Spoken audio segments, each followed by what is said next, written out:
আমি দুবাই প্রবাসী, আমি টাকাগুলো সম্পূর্ণ আস্থার সহিত রাখছিলাম। এখন এই ব্যাংকগুলো যে এভাবে দুর্নীতি করবে, পাচার করে টাকা দিবে, এটার সমস্ত দায়ভার কি আমাদের মতন গ্রাহকরা নিবে বলেন? মুনাফাসহ গচ্ছিত আমানতের সম্পূর্ণ টাকা দ্রুত ফেরত পাওয়ার দাবিতে বৃহস্পতিবার বাংলাদেশ ব্যাংকের সামনে বিক্ষোভ ও অবস্থান কর্মসূচি পালন করেছেন একীভূত হওয়া 5টি ব্যাংকের আমানতকারীরা। সকাল 10টা থেকে বাংলাদেশ ব্যাংকের প্রধান ফটক বন্ধ করে আন্দোলন করেন তারা। এরপর পুলিশ তাদের সরিয়ে দিয়ে কঠোর অবস্থানে যান। আন্দোলনের এক পর্যায়ে শাপলা চত্বরের প্রধান সড়ক অবরোধ করলে পরিস্থিতি নিয়ন্ত্রণে আনতে জলকামান ব্যবহার করে আন্দোলনকারীদের সরিয়ে দেয় আইন শৃঙ্খলা রক্ষাকারী বাহিনী। 5ই আগস্ট আগ পর্যন্ত আমরা আমাদের সকল লেনদেন নর্মাল ছিল, সবকিছুই করতে পারতাম।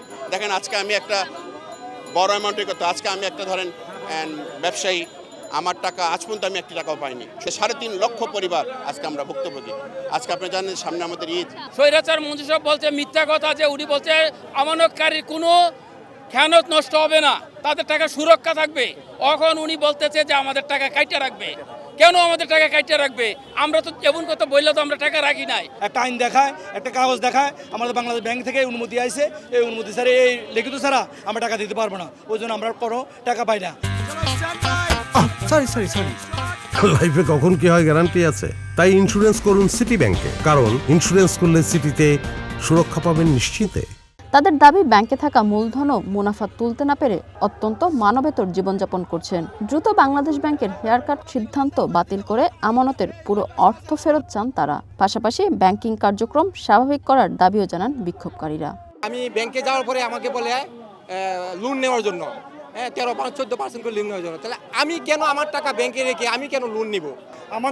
আমরা যখন যে রেটে, যে মুনাফায় আমরা চুক্তি মোতাবেক টাকা রেখেছি, আমরা সেই রেটে আমাদের টাকা মূলধন সহ ফেরত চাই। আমাদের নিজের টাকা, আমরা গভর্নমেন্টের কাছে টাকা ধার চাই না, বাংলাদেশ ব্যাংকের কাছে টাকা ধার চাই না। আমাদেরকে আমাদের টাকা ফেরত দিতে হবে। আমরা চাই আমাদের আগের মতো লেনদেন স্বাভাবিক করুন। যখন ইচ্ছা আমরা জমা দিব, যখন এটা তুলব। আপনারা আর আমাদেরকে এই বিগত গভর্নর মুন্সি সাহেবের মতো এইভাবে হেলায় দুলায় আমাদের সময় নষ্ট করবেন না, আমাদেরকে প্রতারিত করবেন না। হেয়ারকাটের বিষয়ে বাংলাদেশ ব্যাংক পুনর্বিবেচনা করতে পারে। এজন্য আমানতকারীদের ধৈর্য ধরার আহ্বান জানান বাংলাদেশ ব্যাংকের মুখপাত্র। আমানতকারীদের যে দাবি, যে কোনো ধরনের অ্যামাউন্টের চেকই অনার করা হোক, সেই অবস্থায় আসলে এখনো পৌঁছেনি। তাদেরকে অনুরোধ করব যে আপনারা আরেকটু ধৈর্যশীল হন, বাস্তবতাটা মেনে নেন। যেহেতু এই ব্যাংকের মালিক এখন সরকারের উপর আস্থা রাখাটা নাগরিক হিসেবে প্রতি নাগরিকের দায়িত্ব। সরকার আসলেই আপনাদের প্রয়োজনটা অনুভব করতে পারছে।